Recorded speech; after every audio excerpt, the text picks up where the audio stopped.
Smurfing, the great equalizer of Overwatch. Whether you find yourself in Bronze or in Masters, smurfing is an inescapable issue that you will be forced to handle one way or another. But what's so bad about it anyway? It's just, you know, guys being dudes playing well below their rank so they don't have to try hard all the time, right? That's where you're wrong. Listen, I don't care how zen you think you are, because at the end of the day, everyone has a fuse, and the question is not what is going to ignite it, but how long it takes to burn it up. And if you're in the unfortunate position of having to play against a smurf that decides it is time to stop vibing, then I really hope Aaron Keller is with you, because there are few things shy of divine intervention that can save you. Though it's not like Blizzard has made any effort to stop the rampant spread of this problem. I guess if they actually cared about their players having any level of agency, they wouldn't have made characters like Brig. For crying out loud, the most recent global play update doesn't even let us pick the service we want to play on anymore. If only there was a service that could circumvent Blizzard's boneheaded decision to automate server selection. Maybe a service like a sponsor for today, Surfshark VPN. That's right, my friends, there are good reasons for why you as Overwatch players should consider getting your hands on a virtual private network. Being able to mask your IP and hide your identity on the internet comes with a lot of great perks, not the least of which are access to region-locked content on websites like Netflix, as well as taking advantage of regional pricing on online storefronts. Needless to say that Surfshark comes with a whole lot of very useful benefits, and thanks to Blizzard's patented "you don't get to choose your server" technology, there's yet another reason to get a VPN. Because not only can Surfshark fool Netflix into believing you are from somewhere else, but the same applies to Battle.net. So if you're, for example, an EU player looking to play on NA servers for improved communication, you can do that again even if Blizzard does not want you to. And to really stick it to them, you can make that happen on a budget. All you have to do is visit my link in the description below to get 83% off on your subscription, as well as getting 3 months for free simply by using my promo code Terios. Might end up putting those savings into another Smurf account, but hey, I'm not here to tell you what to do with your money, I'm just presenting a very enticing offer. Thanks a bunch to Surfshark VPN for sponsoring today's video, and now, on to our standard programming.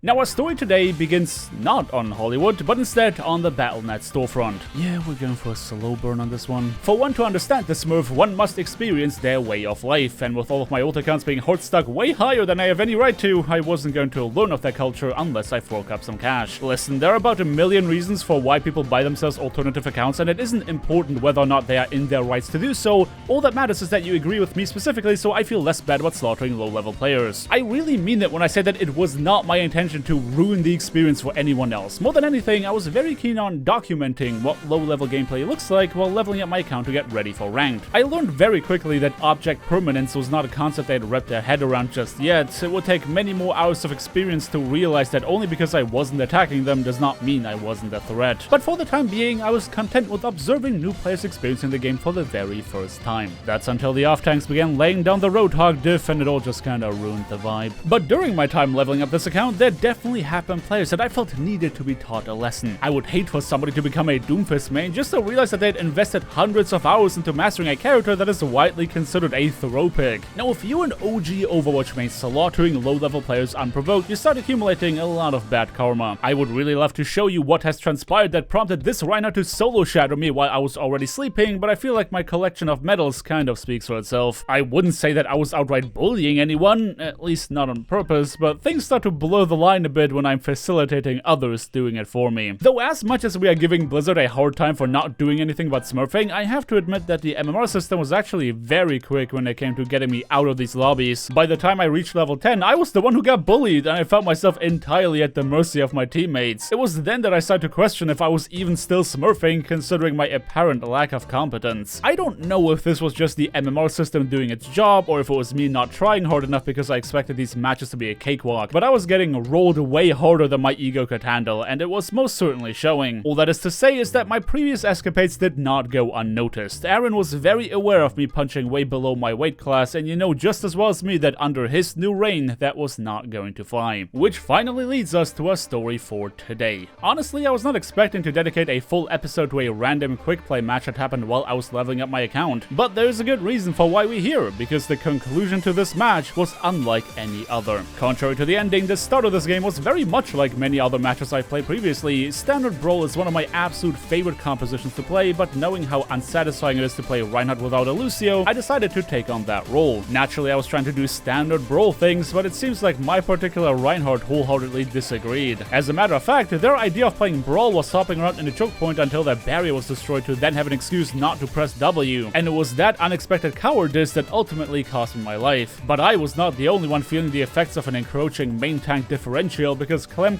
on Tracer also had absolutely no chance to get anything done as long as our tanks refused to get on the point. But hey, new players are players too, and I'm sure that my Reinhardt is going to learn as the match progresses that capturing the objective is ultimately the goal of the game. And I mean, it's not like I was making an effort to put on my carry pants, so who am I to complain, right? Well, fast forward a bit, different engagement, same problem. My Baptiste tried to place the ultimate as far as they could given the space they had to work in, but Kuneho, the pacifist Reinhardt, kept just jumping in the choke point until my amped speed boost accidentally propelled them towards the point. It was very apparent that we didn't make great decisions under pressure because a coalescence alone was enough to leave us in shambles and as such send us back to the spawn room. Unlike having to go forward, Kuneho was very ready to retreat in a moment's notice, so I decided to speed them back to safety as a sign of good faith. But unfortunately, our next engagement didn't fare any better. Losing our Echo before even getting to the choke point was demoralizing, but the bigger problem, once again, was our tank line. I started to realize that Kuneho was terrified of the idea of having less than 98% HP. Every time they took a fistful of lead, they seemed to want to go back to spawn, and well, they did, one way or another. That situation started to heavily weigh on my mind. Our tank's inability to do their job had inadvertently caused me to not be able to play the game. The fuse was lit, my friends, and it wasn't in response to the enemy team, it was because of my own. The defenders were utterly unimpressed with any and all attempts we made to try and fight them to the point where a graviton search appeared to be more of a minor inconvenience than a game-changing ultimate. But then,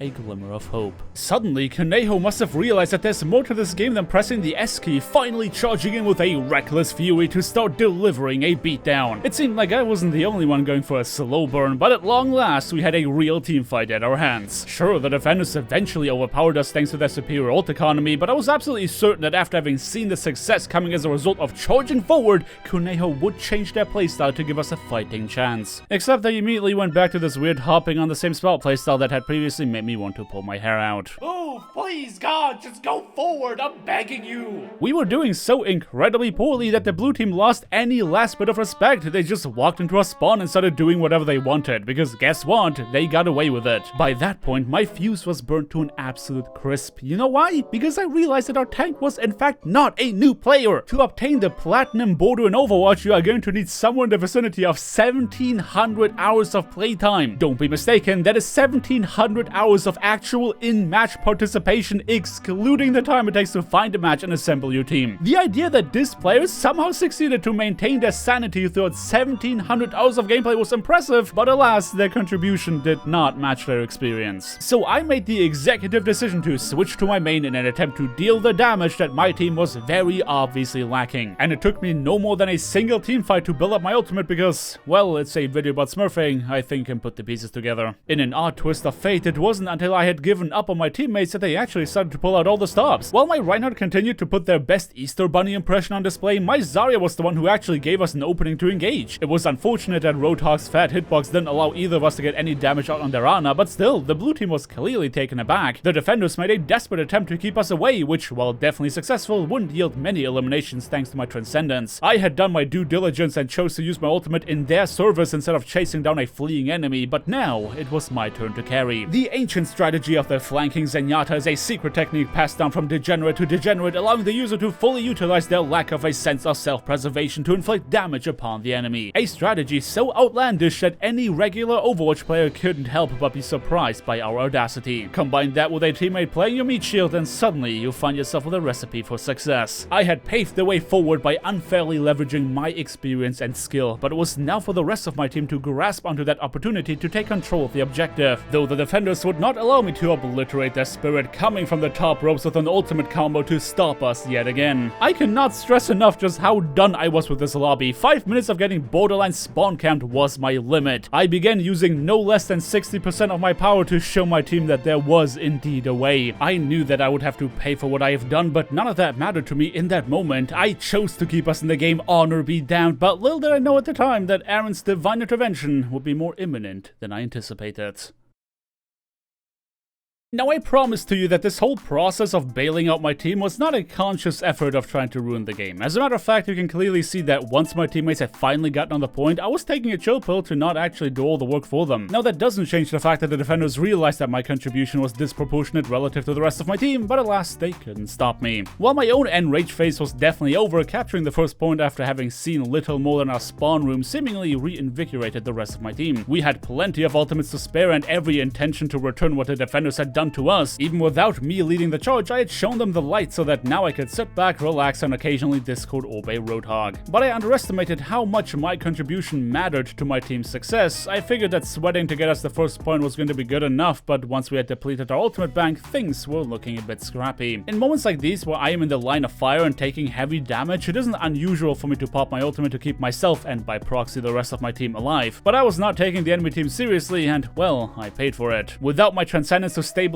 a health boost and without my Discord orb pressuring the defenders, there was nothing stopping them from getting their revenge. It was back to the drawing board for us, and while you might assume that I would immediately go haywire again to capture the second point, remember that it took me 5 minutes of getting spawn camped to reach my breaking point. It was now my teammates' responsibility to find a way and break the stalemate, with me fittingly taking on a supporting role. And my McCree would be the one answering the call, seizing the high ground for us together with an early pick. A fantastic play giving us an early advantage, but they were trying to do even more once they received my Harmony Orb. There was a brief window of opportunity during which they were definitely in kill range and the enemy Moira tried to make use of it, but they underestimated McCree's general awareness. Having secured 2 picks into this fight, McCree was determined to go the distance with a heroic Deadeye that, while costing their life, collected yet another elimination. Just when I was under the impression that my teammates don't even need my carry to win, I found myself targeted once more and would fall victim to a move nobody, no matter the rank, could hope to survive. Despite me seeing that stupid play coming a mile away, I refused to blow Transcendence once again, but I would lie if I said that my fuse wasn't ignited once again. There's just something about getting flashbang right-click that really triggers my bloodlust, you know? But the worst part was that the blue team was not done fighting yet. Let's not forget that little had changed when it came to our main tank situation, and every great play they executed was followed up by extremely questionable decisions that can only be explained away by a controller running out of battery charge. My Moira as well as my Zarya had to put in the extra legwork to make sure that our McCree's sacrifice was not in vain, but eventually the trickling of enemy forces was no longer enough to stop us from capturing the second point. We had 2 minutes to make it all the way to the end and just found ourselves with a prime opportunity to get some stagger kills. An opportunity which my Zarya was definitely trying to make use of, giving us a fighting chance. Unfortunately, we couldn't make use of that momentum to the extent I had hoped because for some reason that I simply could not comprehend, we were severely lacking in frontline damage. Not to mention that annoying McCree kept peeking from behind the boxes on the left side, and you know dang well that I still had a chip on my shoulder about that flashbang. Though I was delighted to see that my Reinhardt was finally prepared to show some guts and establish dominance by joining me on the flank, just to see them tuck tail immediately at the slightest hint of damage coming their way. I had to let my grudge match go for the time being as I felt a Roadhog hook coming my way, finally using my ultimate after having masterfully predicted this outcome. A Transcendence for defense and a Coalescence for offense, we were now wielding a double-edged blade and I was ready to go on the flank to end all flanks. But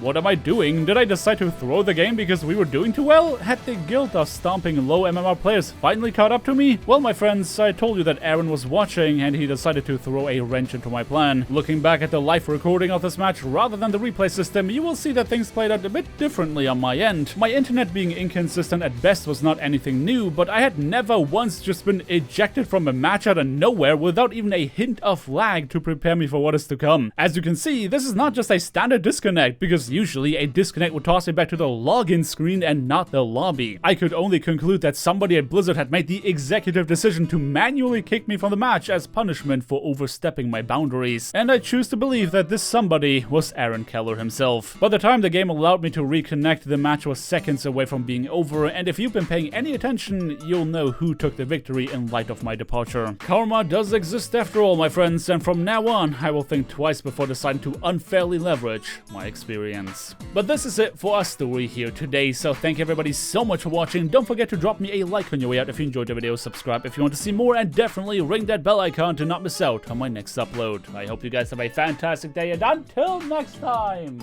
peace.